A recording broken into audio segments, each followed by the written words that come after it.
ce qui est là qui est de France, c'est parce que dañoo amoon benn comportement irresponsable dans la gestion de notre crise précédente, mais que le peuple sénégalais a su remonter et gagner. Alors c'est clair. C'est clair. On se quitte avec la gestion de Bassirou Diomaye Diakhar Faye pour mu rattache exactement ces trois pays yi nga xam ne itam ñoo nekk si AES si daal leen rattaché foofu si daal ko CEDEAO. Sinon ñu ni daal di ñëw si poste ki nga xam ne que moo di Cheikh Oumar Diagne. Cheikh Oumar à la dernière minute nag mu daal di àddu jëmale si parti boobu di Rassemblement pour la vérité récemment daal di koy fal mu nekk ministre conseiller auprès de Diomaye Diakhar Faye. Alors moom lu mu bind nag tey jii si page Twitter mooy nous ne sommes ni du camp de l'OTAN ni de celui de la Russie. Nous nous battons pour un Sénégal juste dans une Afrique en progrès. moom ki nga xam ne que moo di Cheikh Oumar Diagne mu daal nekk un conseiller bu Diomaye par rapport ak décision bi nga xam ni itam le président Bassirou Diomaye moo ko daal di yëkki. Cheikh Oumar Diagne nee na nekkuñu si côté OTAN waaye itam nekkuñu si côté Russie leen bëgg mooy Afrique bu doon benn waaye itam Afrique bu juboo Afrique bu ñooñ. Alors ba tey mu daal di jàpp ni la CEDEAO a des acquis qu'il ne faut pas jeter. Les pays de l'AES sont dans leurs droits et je leur respecte leur position. Mais il faut savoir que le président de la République n'est pas dans une opération de charme ni dans une démarche activiste. Il est un leader panafricain, rationnel, conscient des enjeux et soucieux du devenir de notre communauté pour une CEDEAO des peuples. Il ne ménage aucun effort. Madame, moom jàpp na ni les pays de AES décidé pour génn CEDEAO da leen koy nangul parce que c'est un choix la waaye faaw ñu xam ni tey jii CEDEAO am na ay ak yoo xam ne waruñu ko sànni benn yoon waaye itam waruñu see génn te itam ñoom jàpp neen président Bassirou Diomaye Diakhar Faye nekkul di charmer wala kon sax nekk taxaw poste activiste maanaam di charmer peut-être pour dem foofu si doon CEDEAO wala comme sax dem si AES di jàpp ni c'est un activiste et tant d'autres li mu bëgg mooy daal leen war a mun a boole fexe ba dëkk AES yi rejoindre li nga xam ne que moo di justement peut-être la CEDEAO s'il est possible et tant d'autres. Alors naka daal di gisee cette position de Bassirou Diomaye Diakhar Faye si wàllu wu ni mel parce que yëf yi nag xaw naa lënt si bopp askan wi Diomaye ana lan la bëgg ba léegi mi ngi dans le juste milieu digganteeg AES ak li nga xam ne que moo di la CEDEAO. D'abord, de féliciter la démarche de Diomaye et aussi de l'encourager parce que je pense qu'il a été nommé comme étant le médiateur de la CEDEAO envers ces trois pays de l'AES, les États du Sahel. Du Sahel. Voilà. Donc, moi, yaakaar ni tey dafa am loo xamante ne fàllu dafa xew le Sénégal tey dafa nekk benn pays bu particulier li ñuy wax la tey état bu nekk rek sa première priorité c'est l'épanouissement de ton pays. Sa deuxième priorité tey sa peuple bu demee ba épanouir da ngay fexe ba épanouissement boobu mu doon quelque chose de contagieux maanaam nga law ko ci sa entourage yi. Aujourd'hui on a vu que beaucoup d'unions se sont formées dans le passé et dañoo symboliser benn réussite bu mag. On peut citer l'exemple de l'Union européenne. Mën nañoo citer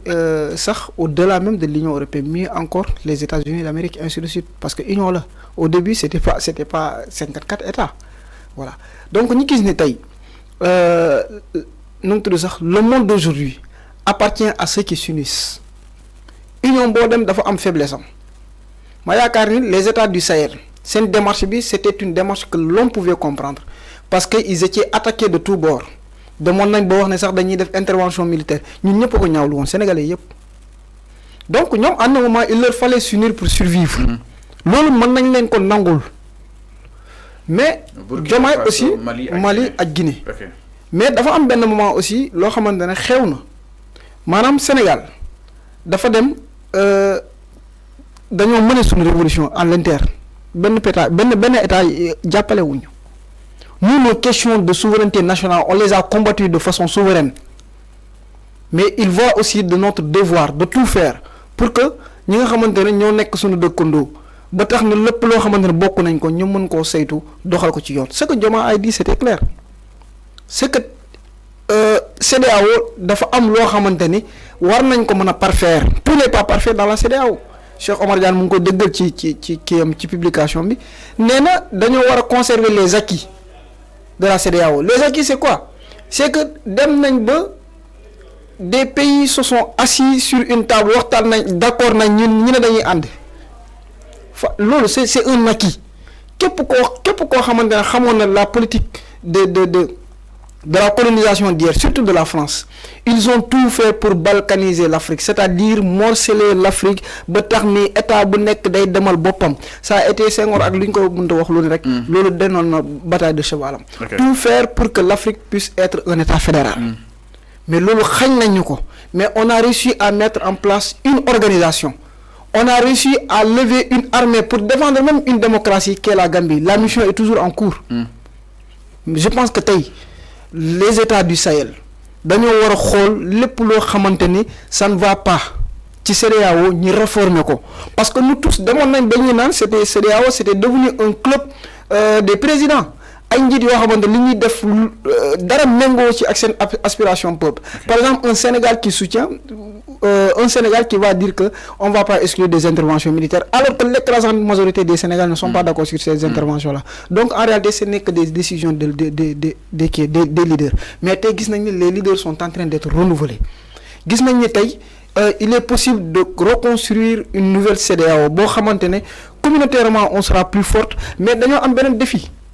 bi xam nga mooy lan la CEDEAO doit aller vers la reconstruction d'une armée parce que gis nga la CEDEAO dafa am ay limites comme li ma wax la CEDEAO li ko tax a jóg question économique la c'est une union économique dem nañ ba la crise gambienne la CEDEAO s'est approprié des questions politiques ba c'est même nu mu tudd sax a même reconstitué une armée loolu da lay war a wan ni démb bu ñu doon taxawal CEDEAO comme moo ñu taxoon a jóg mais aujourd'hui suñu projet économique boobu noonu dafa am lu ko menacé c'est quoi c'est la question de l'insécurité dans la sous-région et je pense que tey la CEDEAO doit aller vers ce défi-là c'est-à-dire la création d'une armée purement ouest-africaine boo xamante ne des combattre djihadisme et loolu ça va de l'intérêt non seulement de tous les membres de la CEDEAO mais aussi ñan lay servir de plus c'est les membres de l'AES man jàpp naa ni au moment où les pays du monde s'unissent au moment où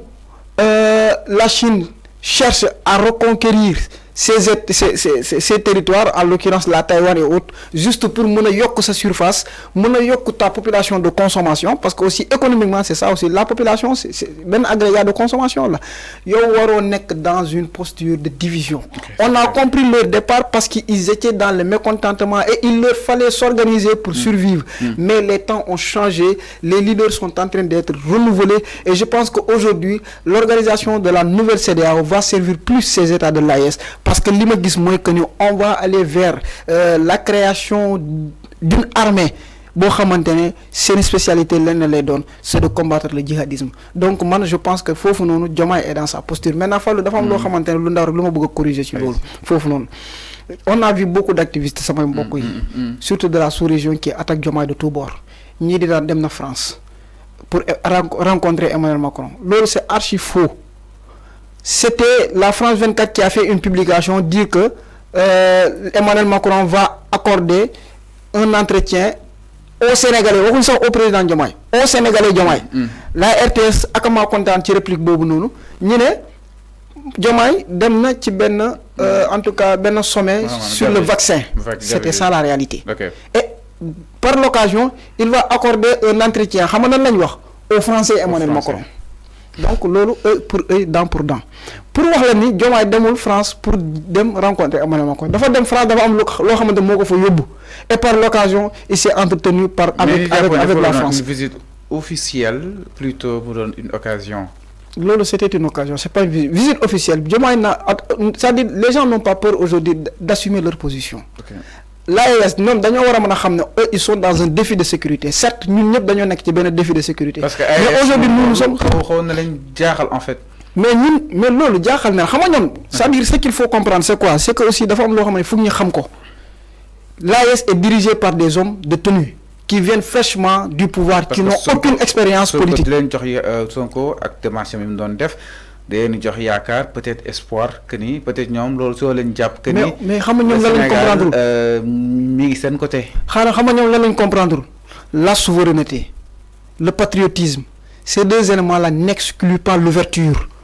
longtemps la Chine xam nga lan lañ mosoon a def la Chine était fermée dans sa politique mais dafa dem ba benn moment les Chinois dañoo gis ni il fallait s'ouvrir.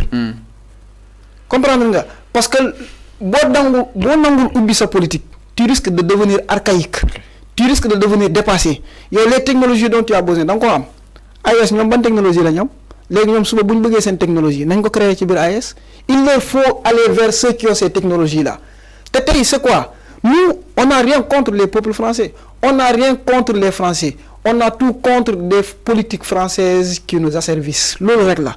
mais quand les Français sont prêts aujourd'hui à respecter notre souveraineté et tey ñu mën a teg benn partenariat gagnant-gagnant loolu Diomaye da ko wax ñoom ñëpp dañ koy dégg loolu je pense que c'est quelque chose à faciliter ñoom c'est des soldats ils sont dans des communications parfois agressives nous c'est pas notre cas nous on a un président on a un leader on a un chef d'État qui a une population qui a une destinée da ko war a suivre sa démarche n'est pas leur démarche déjà sax li la war ni mbir yi dañoo wute Diomaye a été élu par l'écrasante majorité des Sénégalais eux ils n'ont pas été élus c'est des gens qui ont pris des pouvoirs par des conditions yoo xamante ne coup d'état la maintenant coup d'état bi non dama bëgg wax ne Fallou démarche yi du benn dama bëgg wax ne démarche yi du benn parce que aussi gis nga ak lu ñu mënta nekk xarit il va falloir que tey ñun suñu question ñun suñu théorie de souveraineté yu ñuy réclamer